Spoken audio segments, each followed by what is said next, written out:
This is Renelle, and welcome to Quality Hang with Rod Brooks and friends. And here he is now, your host, my main man, Rod Brooks.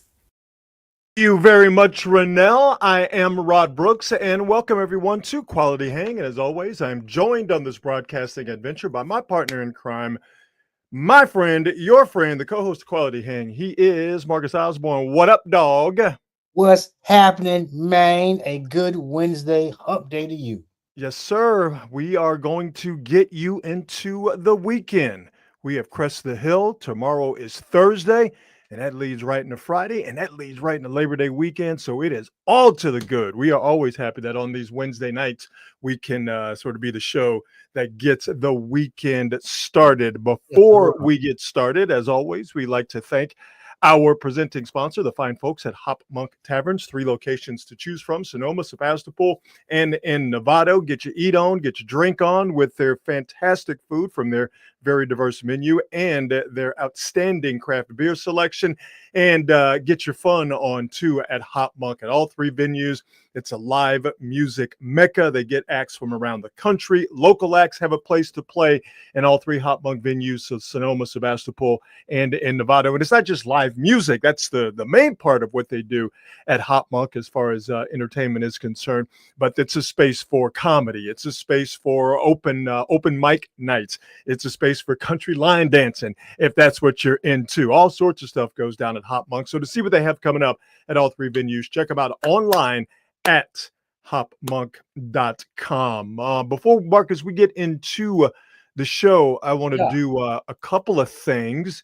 Want to thank all the folks that came out last night to the PMP, the Paulie Mac Particles Army / Quality Hangers hookup we had at the Giants game last night. Man, it was so much fun.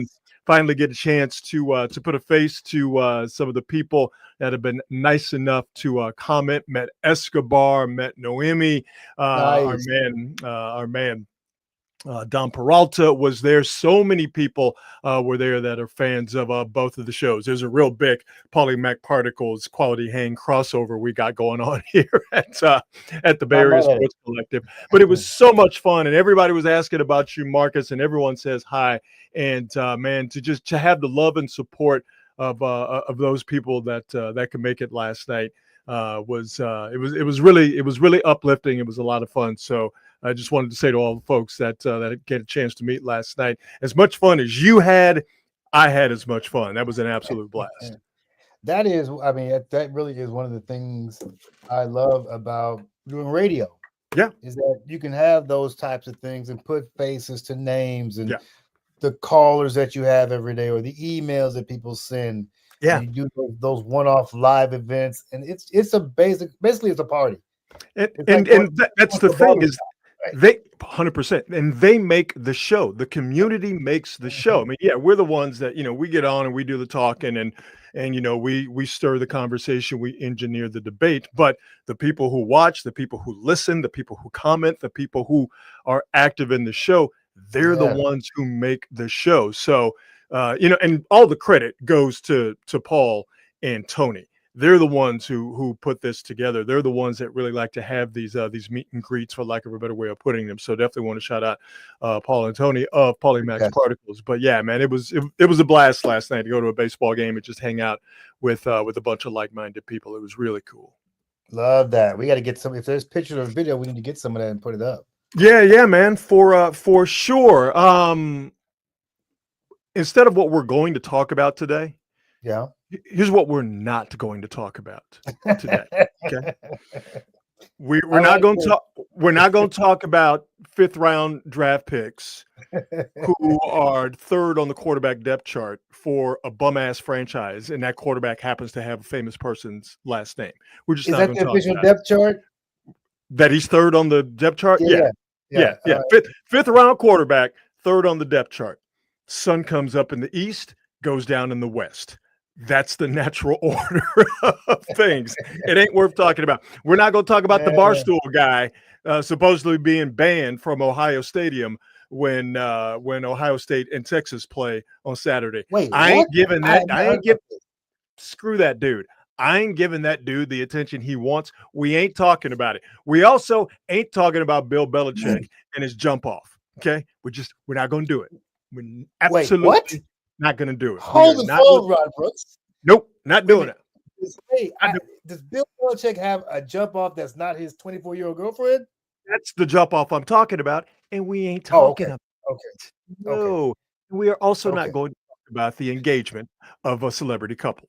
We ain't. Is there an engagement? Is it someone getting married? Yeah, you know what? You don't even need to worry about it. If you haven't heard about it, I didn't realize. if for some way, mercifully, you haven't heard about it, then I'm not going to be the one to tell you. If you have heard about it, I'm still not going to talk about it. Let me tell you something, Rob. Ain't gonna do it.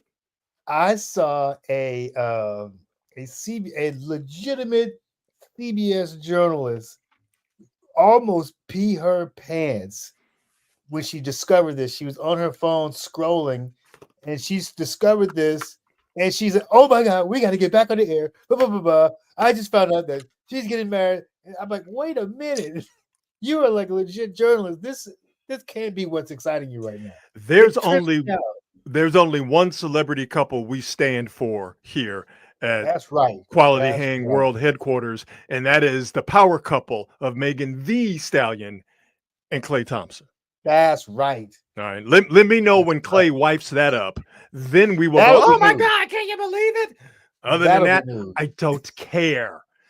That will be news. So the idea of Klay Thompson being married is just hilarious to me. It's gonna happen. It's gonna happen. Yeah, Anthony. Anthony, last night was a whole hell of a lot of fun. It was, and we have 4 to do hot that dogs consumed in my honor. You know what? We did not have a Marcus Osborne Memorial hot dog amongst us. But you know whose fault that is? That's my fault. That's 100% my fault. But next time we will all have a hot dog in your honor. Liz up, baby. Liz up. If you can't make it. All right, let's go ahead and get it started. With enough being goofy here. Let's start with the Niners. The Niners got down to the mandatory 53-player cut down yesterday. Something interesting, something I've never seen before. I'm sure it's happened before, but I've never seen this before, that every player that the Niners waived cleared the waiver process. And the majority of those players that the Niners waived, because they didn't get picked up by other teams, the Niners were able to put them on their practice squad. So I thought that was very interesting. Now, the Niners, they still have issues. They are as thin as a French model at wide receiver. So the Niners went out there and did some bargain bin shopping, if you will. The Niners picked up Marquez Valdes-Scantling, big body wide receiver that could help them out here, as the Niners are in a moment of need at wide receiver, and the Niners are still not done.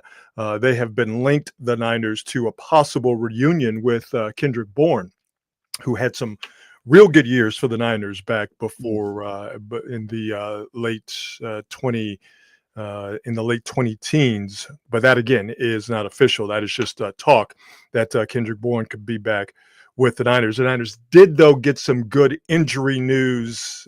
Nickel back. Have to say that very carefully.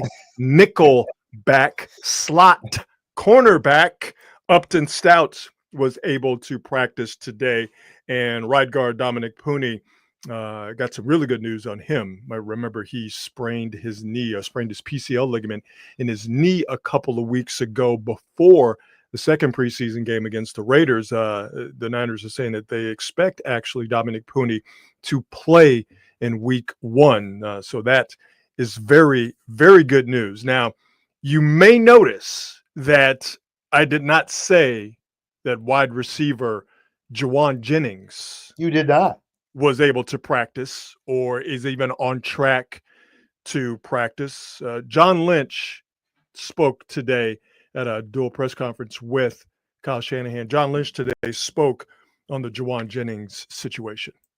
Still working through his calf issue, making progress. We're kind of like everyone else. hopeful but not sure, on week one, and we'll proceed as such. And so we're working to get the best mix out there. We added a piece today, and in MVS, Marquez Valdez Scantling, and thrilled to have him part of it. And we move forward. Couple of words come to mind watching that video again for the umpteenth time today. Exasperated and frustrated. I think that's the only way, Marcus, you could describe John Lynch's demeanor right there. Fair, very fair. Yeah. I mean, it's just one of those things, though. You know how this goes. If this is legit, who knows how long it could take.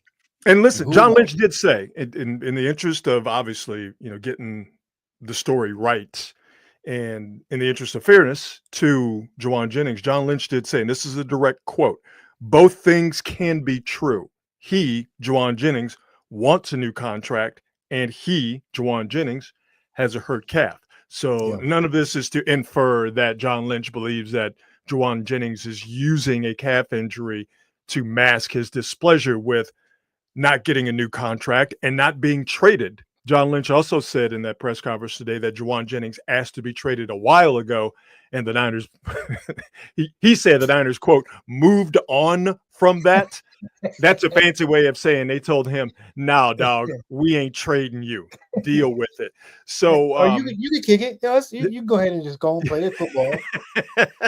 But you're gonna play for us because we're not trading you. So I want to be very, very clear that Kyle or John Lynch and Kyle Shanahan, but John Lynch in this instance, he's not inferring with his frustration and his exasperation that is clear in his, in his speech pattern and just his general countenance. You could see that he's not happy about what's going on. He doesn't believe that Jennings is jaking it. He doesn't believe that he's faking it. But he's got an issue here. He is a guy who is unhappy about his cash, and he is also injured, and they are very, very thin at wide receiver, and there's really not a whole hell of a lot they can do about it. I do respect him for coming out there and saying, listen, we don't think he's faking it. Yeah. It's a legit injury, and this is not about the contract, because, man, once you get tarred with faking injuries, it's one of those things that all you have to do is make the accusation. Yes. Yeah. And remember all those years that Ricky Henderson was with the Yankees, and they always said he was because Ricky wanted his money, and then Ricky had these hamstring problems all through his career, and they were like, "Nah, you just faking it," and that tarred Ricky Henderson's legacy for many, many years, which is wild, right? Which come to find out that no, Ricky always wanted to play. He wanted to play every day. So I'm glad. I really respect the fact that he came out and he even though the player wants the contract, he's made it very clear. This is not about the contract. He's injured. And here's where the frustration, or part of the frustration, comes in, is that the Niners need Jauan Jennings. Can they get by without him in Seattle? Sure, because you have McCaffrey, because you have Kittle, all right? Because you have Ricky Pearsall. But boy, you'd be a lot better team, and you'd stand a lot better chance of winning that game in Seattle if you had Jauan Jennings out there catching key third down passes for a first down. You do a lot better having Jauan Jennings out there just in your whole, get down and what you do offensively. And because Jennings, put the contract aside, because Jennings does have a calf injury and has had one for a while, the entirety of preseason and training camp, him not being back to practice today or in the very, very near future, and I'm talking tomorrow and Friday, him not being back at practice lessens the chance that you're going to have Jauan Jennings out there for game one in Seattle the Sunday after Labor Day. So that's the frustration, is that you are already thin at that position, and you'd be better if you had him back, but the chances of you getting him back simply due to the injury alone, those chances are getting slimmer and slimmer literally by the hour. Yeah, he hadn't even had a chance to practice, so this is going to be exactly. And he's practicing weeks. He's the most experienced receiver they have, right? Yes, absolutely. I mean, absolutely. So, which is weird because that means he knows the offense best. He's got the best timing with Purdy. He's got the most experience. It's Yeah. it's gonna be rough, man. It's not a dire situation, but it is, and I keep coming back to this word or versions of this word. It is a frustrating situation for the Niners because all they can do at this point in terms of their wide receivers are you just got to wait. You got to wait for Jennings to get better. You have to wait for Ayuk to get better. And, getting guys at this point in time off the street, it's not going to help you that much. Nah, man. Not at all. And they're playing up in Seattle, right? Yes. So, and that's a house of horrors for them. So it's a tough place to play. Yes. A rivalry game, the whole nine. Yeah, that's first game of the season. That's a tough one. That's a tough one. So Niners practice tomorrow and Thursday. They are treating this week, the Niners are, as if it were a game week, as if they had a game on Sunday. Obviously, they don't have a game on Sunday. The season doesn't start until, after I mentioned, Sunday after Labor Day. But again, the Niners are treating this week, now that they have transitioned out of the preseason and out of training camp, they're treating this week like it would be a regular game week. So for Jennings, if he misses these next two practices, their next practice won't be until next Tuesday, and then you'll have 3 practices. He's got to get in the mix a lot sooner rather than later. So that's where the Niners are with that right now. Yeah. Hope it pulls together quickly. Yeah, hope so for the Niners' sake, for sure. Let's move on to some other stuff. Segment of the show that will make you ask the question, as Shannon Sharpe did as he was walking through the airport with a small dog strapped to his chest. After you hear what Daryl Morey has to say about James Harden and Michael Jordan, you will do the exact same thing Shannon Sharpe did. You will go, bro, really? Oh, boy. I'm just getting mad thinking about it. All right, here we go. Daryl Morey. If you have a problem with how the NBA is played today, the reliance on three-point shots, Steph Curry's not your villain. Daryl Morey is your villain. See, he's one of the eggheads that I think has been successful and it's not for the betterment of the game. Even though I don't mind the three, I don't like the over-reliance on the three, and I don't like nerds like Daryl Morey, dorks like him, trying to math equation the game. Yes, we all know that 3 is better than 2. 3 is 50% more than 2. Right. But the over-reliance on that math has changed basketball, and I don't think it's necessarily changed basketball for the better. So Daryl Morey, who was once the general manager of the Rockets, they flamed out, didn't win a title with we're just going to shoot threes and get dunks and layups and shoot three-pointers. That almost cynical way of playing basketball where there's no artistry to it. It's just a math equation. Got bounced out of Houston, goes to Philadelphia, and what have the Sixers done? Absolutely nothing. So Daryl Morey is a dork, and if we're just going by version of not winning a championship, Daryl Morey is a loser. All right.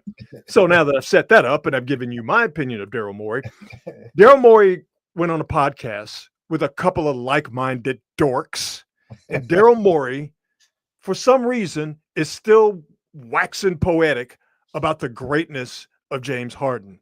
Oh my God. Of course, Michael Jordan's name came up in this conversation, and listen to this dork, Daryl Morey. Ask me who's a better scorer, him or Michael Jordan, and it's just factual that James Harden is a better scorer than Michael Jordan. Based on the math. Based on literally, like you give James Harden the ball, and before you're giving up the ball, how many points do you generate, which is how you should measure offense. James Harden is by far number 1 in NBA history, and he was number 1 even at the Oklahoma City Thunder. But he was coming off the bench. It was a little more hidden. So you needed good data to sort of suss that out. So we knew he had that amazing skill to be a scorer. Yeah, people probably aren't going to like you saying that. No, people hate it. Now, the counter argument is reasonable. They say if you put Michael Jordan on a team now, he would do more than James Harden. That's possible.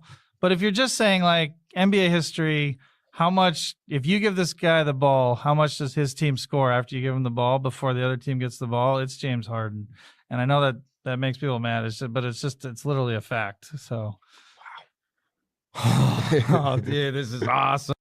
No, it's not awesome, dude. You two dorks sitting there with King Dork, listening to King Dork say some of the dumbest shit that has ever been uttered by a human being. Basketball is not a math equation. Basketball is not played on a piece of paper. Basketball is played with other people on a basketball court. And math does not give you the full answer, and it doesn't give you the correct answer, because anyone with at least one working eye who's seen both Michael Jordan and James Harden play would never utter something as ridiculous as James Harden is a better scorer than Michael Jordan. Dude, I mean, this is one of the things that I actually wholeheartedly believe that if your thing is scoring and that's all you have to offer, you're probably not going to be as great as people tell you that you are. James Harden, the only thing he has to offer you is scoring, nothing else. Michael Jordan could do every single thing. You already know this. There is no comparison between these two guys. The problem is these guys like Morey, as you said so eloquently, try to math their way into championships. And you could take the system that Morey likes to use and use it as a foundation. But you still must have the players to make it work. You cannot make it your full-on basketball ethos. That's right. That's the thing. There's nothing wrong with shooting threes. But at some point in time, because you're either having an off shooting night or you just didn't run into the wrong set of dudes, you got to be able to do something else. And when the Warriors were cooking at their prime, they were a three-point shooting team, but they could do other things. They could play defense. They could speed you up. They could turn you over. They could get you out in the open court, and they could kill you that way. They did have a very, very good half-court game, especially when they had size, especially when they had Andrew Bogut. But you cannot sit here and we're just going to shoot a bunch of threes, and even if we miss them, if we make a few, that's going to be that cannot be your entire get down. Now, to get back to the crux of this dork's argument, I don't care about the math. You cannot say that James Harden is a better scorer than Michael Jordan when James Harden's playoff history, specifically his Game 7 playoff history, reads like this.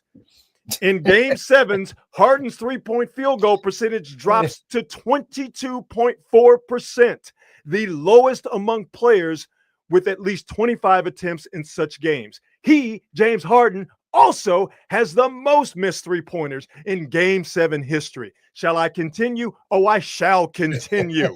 2013 Western Conference first round. Harden, 4 for 12 from the field, missing all four of his three-point attempts. He was held to just 2 points in the final 18 minutes of gameplay. You cannot seriously say that anyone is a better scorer than Michael Jordan when they have a playoff history that has that and more, might I add. 2015 Western Conference Finals. The Rockets lost Game 3 by 35 points in a game in which he played poorly. He also set the records for the most turnovers in a playoff game in Game 5. 2017 Western Conference Finals. Rockets suffer a 39-point loss at home in Game 6 against the San Antonio Spurs. Harden contributed only 10 points on 2 for 11 shooting with 6 turnovers and 6 fouls, playing passively. Oh, I'm not done. 2024 Western Conference Finals. Harden had a disappointing performance in Game 6, 16 points on 5 of 16 shooting, and 0 for 6 from 3 as his Clippers were eliminated. You cannot say seriously that James Harden is a better scorer than Michael Jordan, unless you're a dork like Daryl Morey. And that's why he is the subject of today's. Bro, really? Listen, if you watch James Harden any amount of time, it became painfully clear that so much of what he did was a lot of smoke and mirrors. And by that, I mean Yes. a lot of foul baiting, Mhm. which explains the postseason fall off every single time he was in the postseason. You can't do it. It's so easy that they don't give you those crappy fouls. They don't give you none of that stuff. Your field goal percentage versus Michael Jordan. Michael Jordan was a 50%, had a 50% field goal career shooting percentage. Back when you can beat up a dude, as Right. the Pistons did. And literally. he was a guard. He was a guard shooting 50% for his career. This is insane to compare any of these, particularly a guy like James Harden to Michael Jordan, just because you like fun with numbers. This is insane. And here's my question about Morey. Why is he still meat riding James Harden? Yeah, he hates you.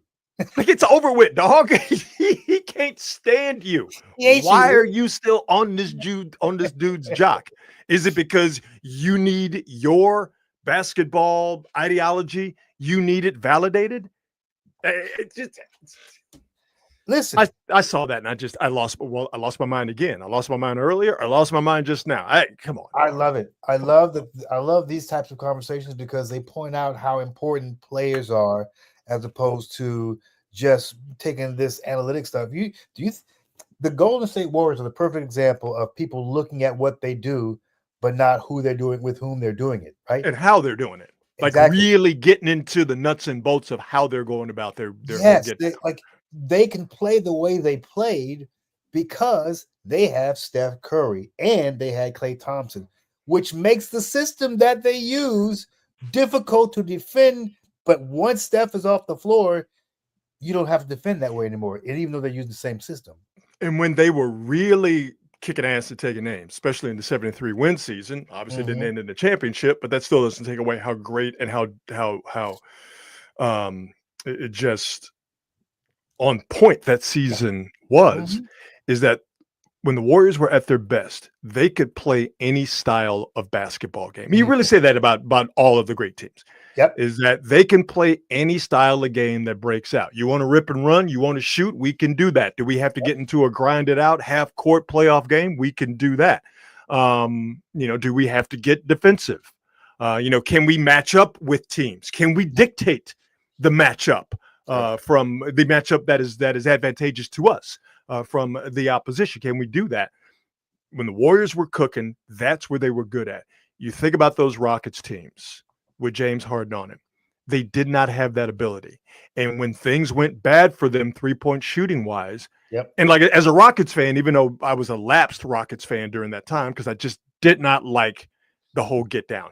Didn't like Daryl Morey, didn't like style of basketball, didn't like James Harden and the way he played, and Russell Westbrook came along, and I really didn't like it.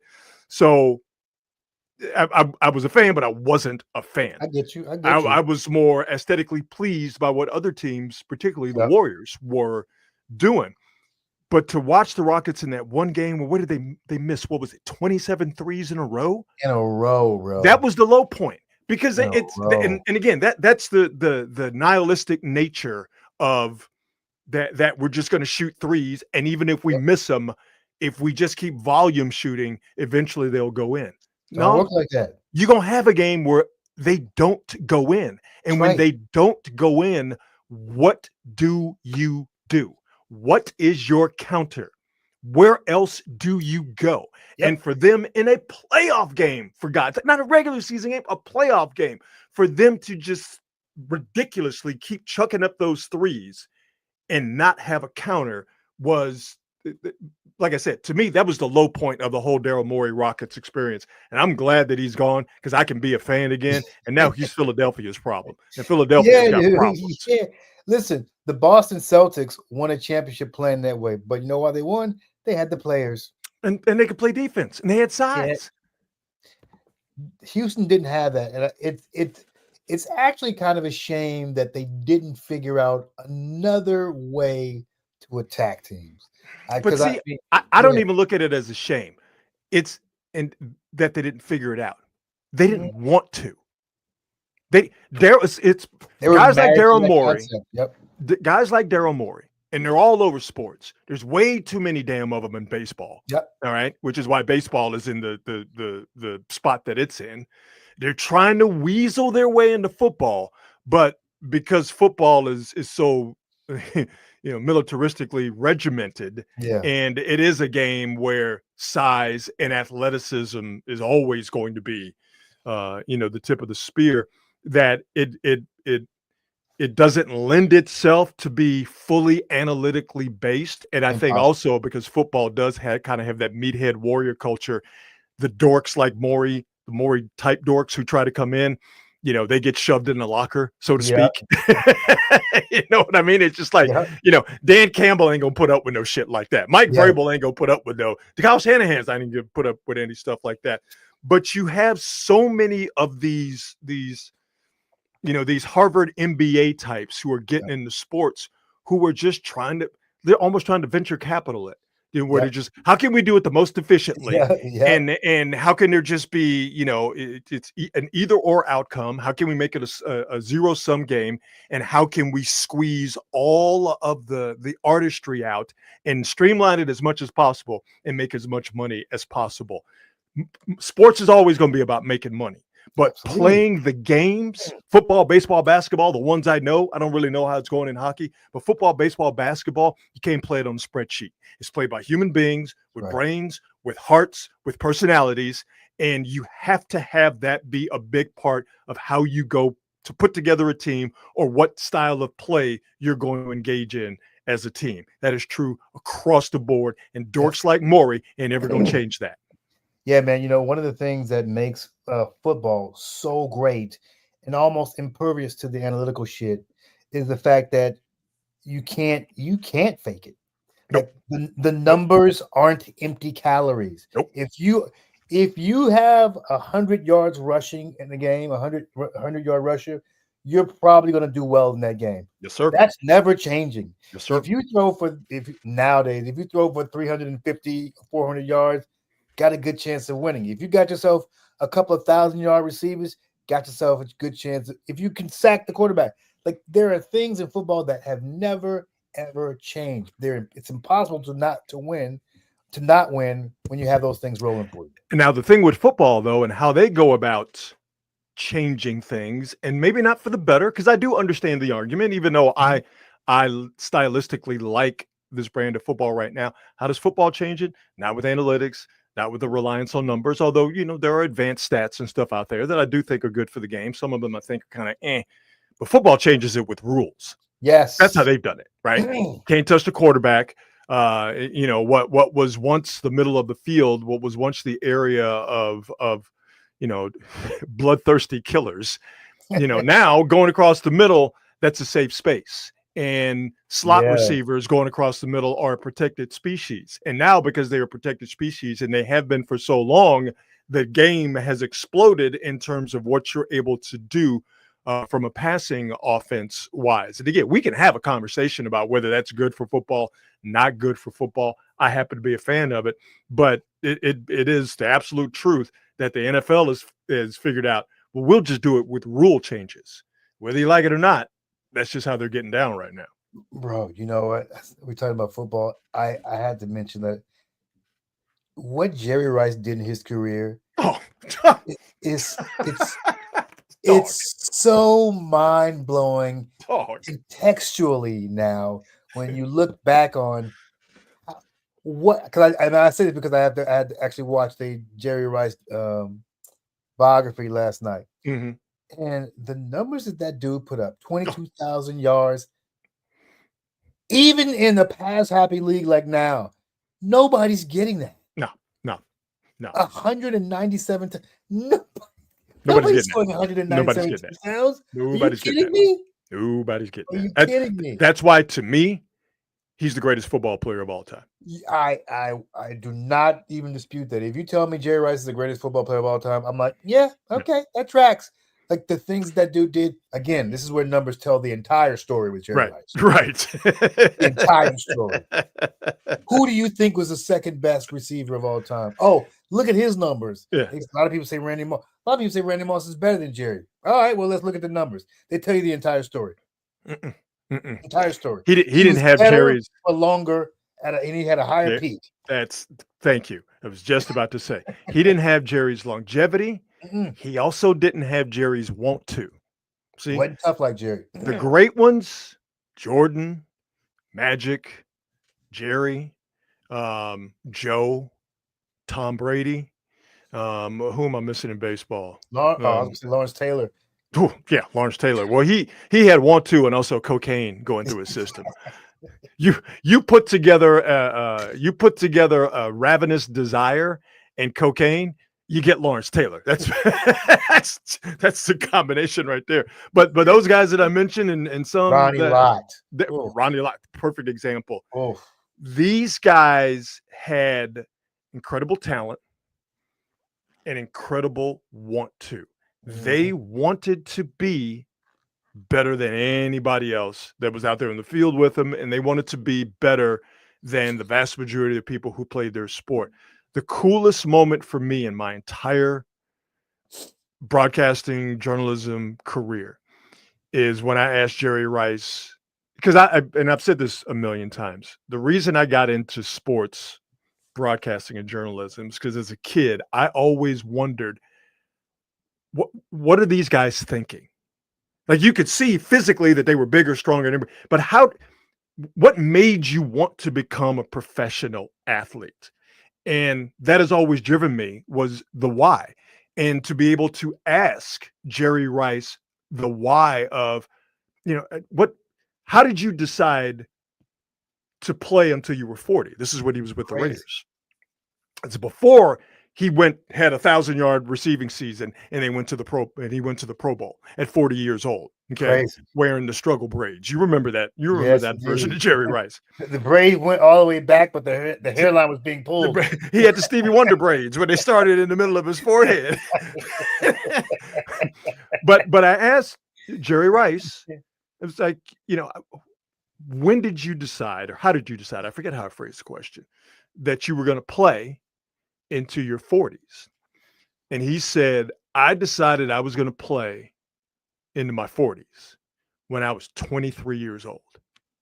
I mean, that's a brilliant bit of insight from a person who did it better than anybody else, in my estimation, playing football. Definitely the greatest wide receiver of all time. Okay? To me, that's not even a question. If you don't think he is, then you didn't see him play. All right. That's all, and you're dumb, because all you gotta do is look at the numbers. All you gotta do is look at the numbers, or just ask people who did see him play, right? And he said, because if you decide that you want to play into your 40s or late 30s, in your late 20s, early 30s, especially, it's not going to happen. It's not going to happen. That's a decision you have to make when you're in your early 30s. Jerry said, I made that decision when I was 23 years old, and I worked towards that goal. And for me to be able to sit there and that's like finding out how Michelangelo decided he was going to create David. You dig what I'm saying? Yes, sir. I got to sit down and ask Beethoven.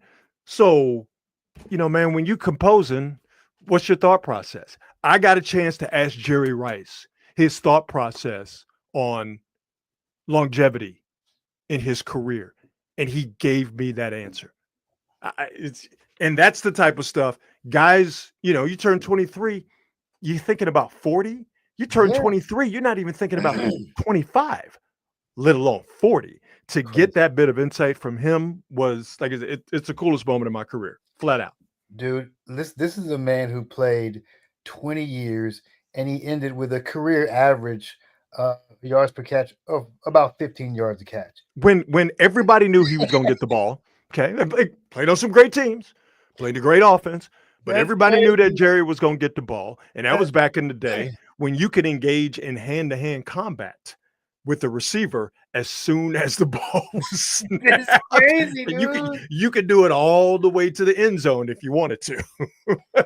My man, in 1988, he averaged for the season, Rod. For the season, he averaged 20.4 yards a catch. Come on, dog.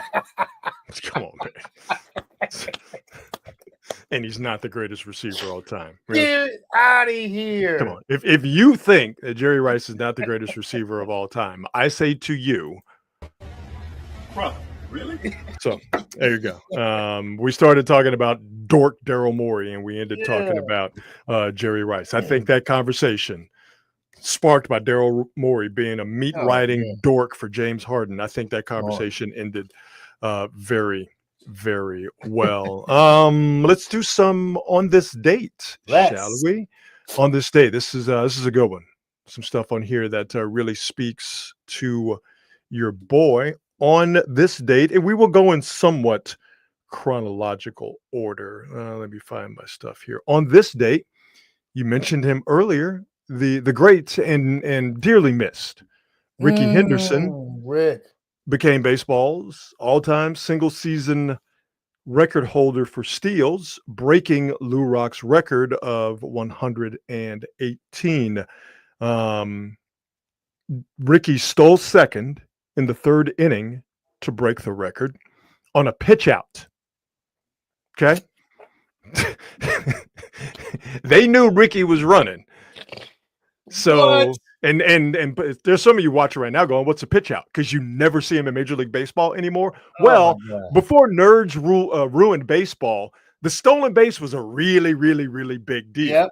So to combat stolen bases, managers would call a pitch out, where the pitcher would not throw an actual a pitch to a batter.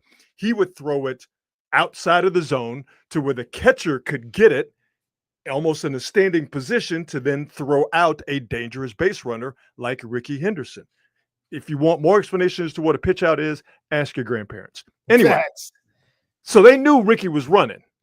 He stole second in the third inning on a pitch out, broke the record, and then had 3 more steals, Marcus, in that game. Crazy, dude. He broke the record, stole 4 bases Crazy. in the process. As you could see, if you're watching on the screen, Ricky Henderson finished the season with the record that will never be broken, 130 stolen bases in a single season.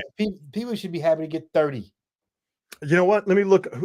Not only do I not know who the stolen base leader in Major League Baseball is, I have no idea how many stolen bases will get you the current stolen base lead in Major League Baseball. Yeah, the one thing about a guy like Ricky Henderson, and it is true for every single great player ever, is that they are inevitable.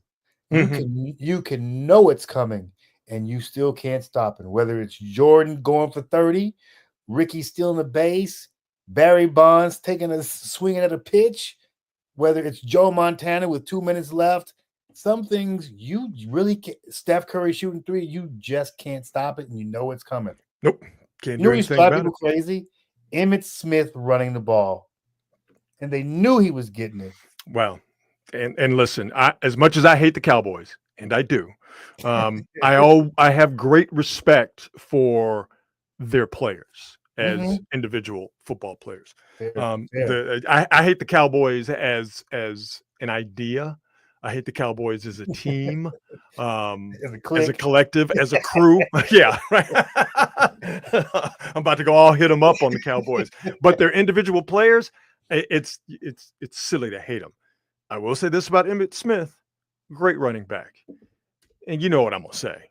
Sure. But that offensive line, you go back and you watch some of that footage, you could drive a truck through some of them holes, dog. I mean, he was 3 yards down the field before anybody touched him a lot. Right.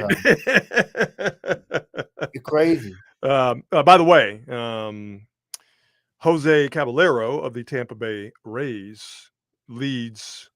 How many stolen bases do you think he has so far this year? This year, I'm going to say 20. 39. Oh, nice. 39. More than I thought. Ricky swiped 130 bags in 1982. Okay. Lou Brock, whose record was set in 1974, stole 118 in a season. The stolen base, the run game in Major League Baseball is as dead as Napoleon. It is gone. So, the dearly missed Ricky Henderson broke Lou Brock's single season steals record on this date in 1982. What you got? We keep it moving here on this date in 1996. The mighty Outkast released their second album, AT Aliens, baby. It's it's so hard to find a classic album these days, and I'm not saying that because I'm an old dude. Because I still consume a lot of contemporary music, Sure. and I'm constantly searching for new stuff. But this, I'll tell you the biggest difference between the way music is consumed now as opposed to the way it was then. These Outkast is an album group. They make Yes. albums. Yes. Now cats are into singles. Yes. Every album is just a collection of songs they think could be a Yes. single or Yes. filler. These albums with Outkast were conceptualized from Yes. start to finish. They were about something, and that is the artistry of musicianship. Well I'm said. not saying I'm not shitting on anybody. I'm just simply saying that there's just a difference in true artists like Outkast and somebody who's not a knock on Drake. It's just what he is. He's just a dude who's making a bunch of singles. He's great at it. But I mean, Outkast, dude, come on, man. The game done changed, and maybe that's why Outkast is has no desire, particularly Three Stacks, Andre 3000 has no desire to get back into the hippity hop and the rapping game.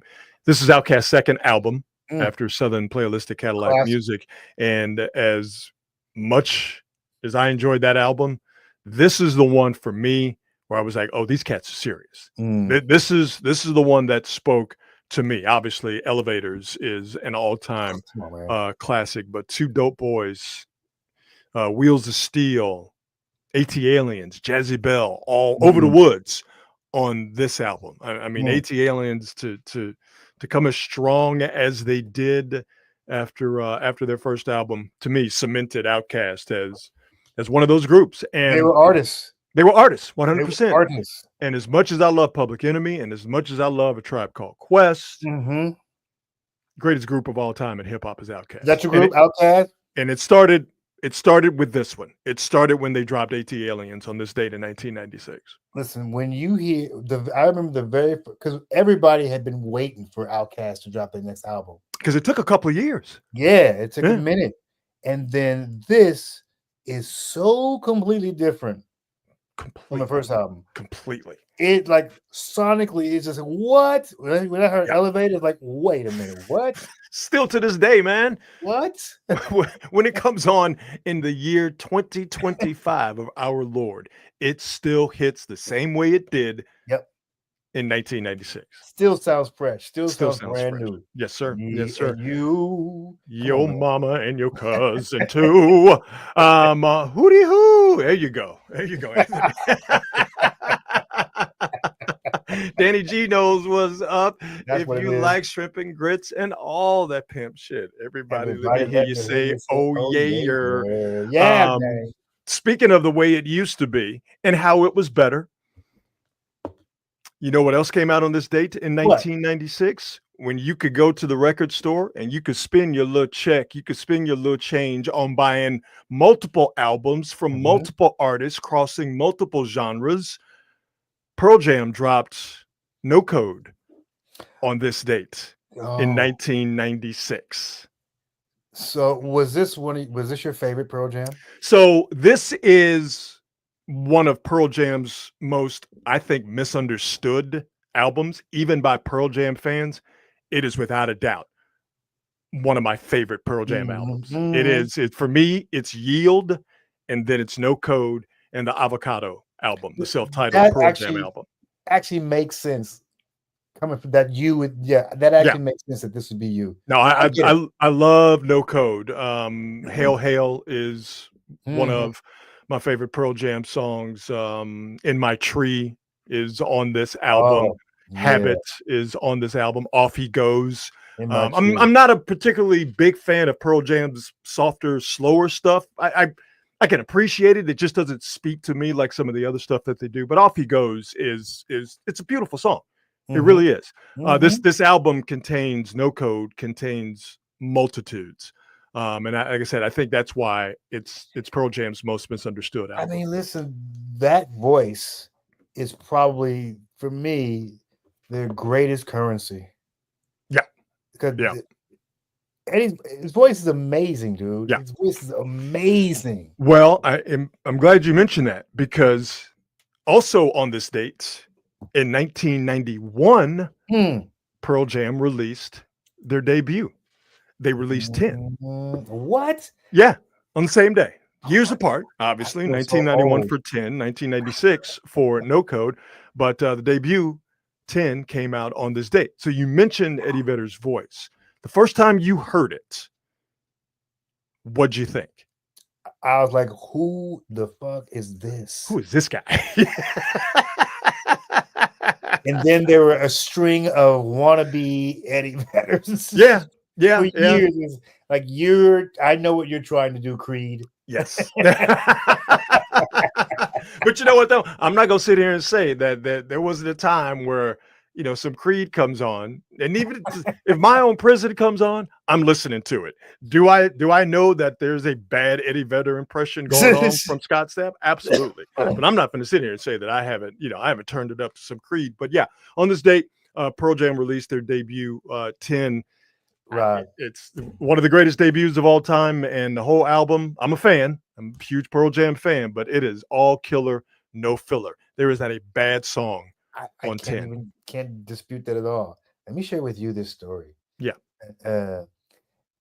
Creed was so big for a moment in time that when I was at Alice of 973, working the morning show there, we had Creed in town, and they took over Treasure Island. We had a Creed takeover on Treasure Island, and people were losing their shit. They could take us to this thing.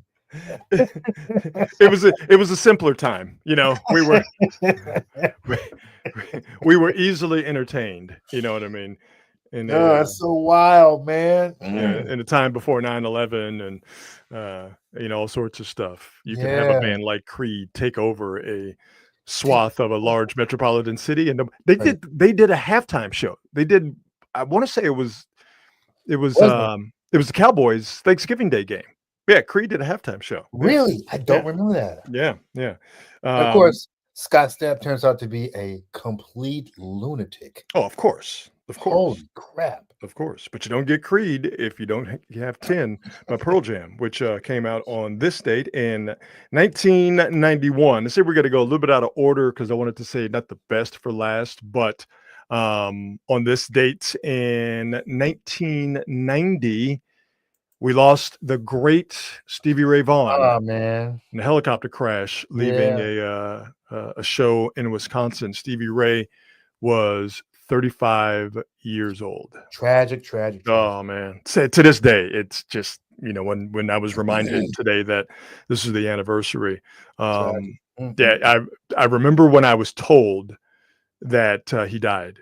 I had finished classes and went to this bar off campus called the Chimes, right outside the LSU gates on Nicholson. And I'm sitting there, and bartender is talking to a guy who's a couple of seats down, and he pulls out a dollar bill. I don't have a dollar bill, but he pulls out a dollar bill, and he says to the guy, "What's this sound?" And he flutters the dollar bill like this. Oh, right? dude. The guy goes, "I don't know what it is." Yeah, that's the last thing that Stevie Ray Vaughan heard before he died. And I went, "What?" And the guy looked at me because my tone of voice was like, "The hell are you talking about?" The guy looked at me like, "You didn't hear?" I'm like, "No." Like Stevie Ray Vaughan died in the house in a helicopter crash, and it was probably the first celebrity death where I was genuinely impacted, because I am a massive fan of the great Stevie Ray Vaughan, and the shame of it, obviously losing life is the shame of it, but Stevie had a massive cocaine problem that affected his life and his playing, but he had finally kicked it. He had finally gotten clean. He was making good music. He was starting to get that, that real buzz where he was, becoming a household name across the country. And you could see that the best was yet to come for Stevie Ray Vaughan. And it had already been some really good shit from Stevie, back when he was just coked out of his gourd, when he would start his morning with cocaine and Jack Daniels, because he ended his night with cocaine and Jack Daniels. But he had finally Brush your gotten teeth, clean. do an 8-ball. Oh yeah, I mean, no, dude, Stevie was getting it in, but he had finally kicked it. He had finally clean and sober, and dies in a helicopter accident at age 35. Yeah, it's one of the great tragedies in American popular music for sure. Yeah, too young. 35 years old, man. 35 years old on this date, 1990. We lost a great one, the great Stevie Ray Vaughan. But his music lives on, man. So there you go. On this date, good stuff. Good August stuff, Brooks. 27th. Shall we do some best thing I saw today and Yes, get the hell on out sir. of here? Best thing that I saw today was this news from, I have to find it here for a second. Give me 1 second. From YouTube. We have all gotten used to carriage disputes. We've gotten used to our cable companies or our satellite companies, and now companies like YouTube fighting with networks because the networks want more money for the cable companies, or in this case, YouTube, to carry them. And YouTube got into a spat with Fox where YouTube was threatening to drop Fox from YouTube TV if Fox continued their demand for more money from YouTube. Well, the best thing I saw today was that Fox and YouTube have agreed to a short-term extension while they work through a new agreement. And it was getting down to the nitty-gritty because I don't watch Fox just because I'm not necessarily a primetime television person. But the only reason I watch Fox is for what? Football, college and pro. And with college football season starting this weekend, Texas and Oklahoma, Texas, Ohio State, kicking off at noon Eastern, 9 Pacific. We were in real danger of not being able to see that game, but these two giant corporations worked it out, and that is the best thing that I saw today. Sweet. That would have been ugly. Yeah. And by the way, YouTube is not the loser there, for the record. No. For the record, everything at this point is shifting to the digital world, the online world. It's where most of the eyeballs are going, and you really ain't worth your salt if you ain't got something online. Yeah. Period. Yeah, that is what it is. That's the absolute truth. I will give YouTube more credit. I don't know if they debuted it last week, but I was able to use it last week. They have a multi-view function where you can watch 2, 3, 4 things at a time. But the problem with YouTube's multi-view function was that they chose what you could watch. They would give you several versions, but you couldn't pick and choose what you wanted to put in those 2, 3, or 4 boxes. Well, now YouTube has customizable multi-view. Let me tell you something, dog. That first college football Saturday coming up this weekend, that customized multi-view, it's gonna hit your boy like Rick James on that shit. I'm on customizable. Boy, I can watch whatever game I want at the same time. Ooh, I'm not mad at that. I need it like a hog needs slop. And more of it is coming. More of that type of stuff is coming. Once they get the contracts, I'm sure there will be more of that. NBA is gonna have it.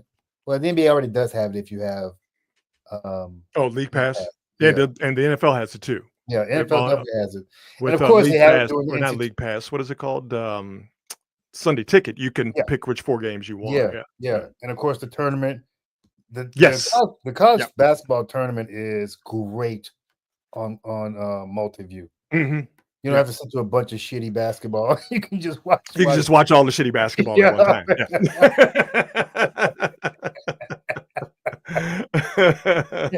I had something I wanted to show you, but I'll tell you what I saw today, Rob. What'd you see? Flying cars, baby. Flying cars. They had it was a story on KTVU Channel 2. I couldn't get the video up, but they show the flying car, and the Bay Area company is called Aleph, and it's the first true flying car, and it's announced it is operating out of 2 airports. There are agreements with Half Moon Bay and Hollister airports. The company will test operations with other aircraft at those sites. So and now then there's video of the actual car parking and getting up and flying away. Okay, so you know what I'm going to say. Okay. I love that it flies. And while the flying part of flying cars is what excites me, what really makes me excited is the landing part of the The most whole important flying part. car deal. So you've told me where they want to operate from. Mhm. You told me that they can park. You've told me that they can fly. You have yet to inform me about the landing capabilities of what's the name of this company? It's called Aleph. You have yet to tell me about the landing capabilities of the Aleph It flying lands. cars. It lands. What type of landing? Okay, not all It's- landings are the same. Okay, Yeah, these are straight up. These are vertical takeoffs and vertical landings, like helicopters, up and down. okay. Well, I'm gonna need a little bit more. I'm gonna need them to do a little bit more flying and landing specifically before I get truly excited about it. Because while I do want flying cars, I should probably be specific. I want them to fly and land and land safely. safely. Right. Yes. It's a two-part equation. Okay. That's what I want. It's been in the city last night at the game. Yeah. The amount of driverless cars, it's Crazy. crazy how that is completely just taken over the city. Crazy. You don't see cabs anymore. No. Cabs are gone. Okay. It's They a are a wrap. relic of a bygone era. You still have ride sharing services, but I saw more people getting out of driverless cars than I did getting out of Ubers and getting out of Lyfts. Isn't It it was crazy? amazing to watch. Yeah, dude. I was in last time I was in the city. I saw all these driverless cars, and I was like, "Well, I'll be damned." Yeah. I gonna was have I to was do it one sure day. this would take longer to take off. Yeah, I was sure it too. would take longer. I was sure No. about that too. Yeah. Everybody's just jumping right on in. Yeah. I'd do it. I would 100% do it. I'm ready to try. After everybody else has done it, and nobody's really been killed yet, I can go ahead and take my chance. And that's my thing with the flying cars. So yes, I'm desirous of flying cars, but I want everybody else to guinea pig it first before your boy Rod B gets into flying car. As we wrap this up, we do it the same way we always do. We thank our presenting sponsor, the fine folks at Hop Monk Taverns. Check them out online at hopmonk.com to see what they got going on in terms of live entertainment at all three venues. There is something for everyone, an eclectic mix of live entertainment at the Hop Monk venues in Sonoma, Sebastopol, and in Novato. You might see a Led Zeppelin cover band. You might walk in there one night and it's country line dancing night. You might go to the Sebastopol location and it's open mic comedy night. Whatever you're into, they got you at Hop Monk.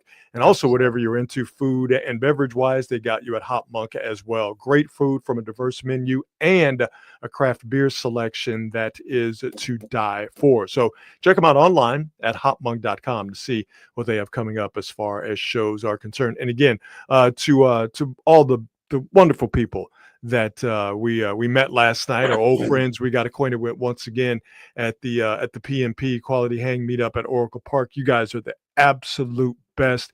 Thank you for the kind words. Thank you for your support of past projects and this current project we're doing here with Quality Hang. Your support means the world to us personally and to what we're trying to do. So thank you. We do it for you. And the fact that you guys are appreciative of it lets us know that we're doing the right thing and there is much more to come. That's for damn sure. Amen. Thank you for saying that. Yeah, man. All right, my brother, I'm gonna go downstairs and eat some ice cream. That's a good idea. All right. Yeah. All right, everybody. We'll talk to you on Friday. And as always, be good and be good at it. We'll see you.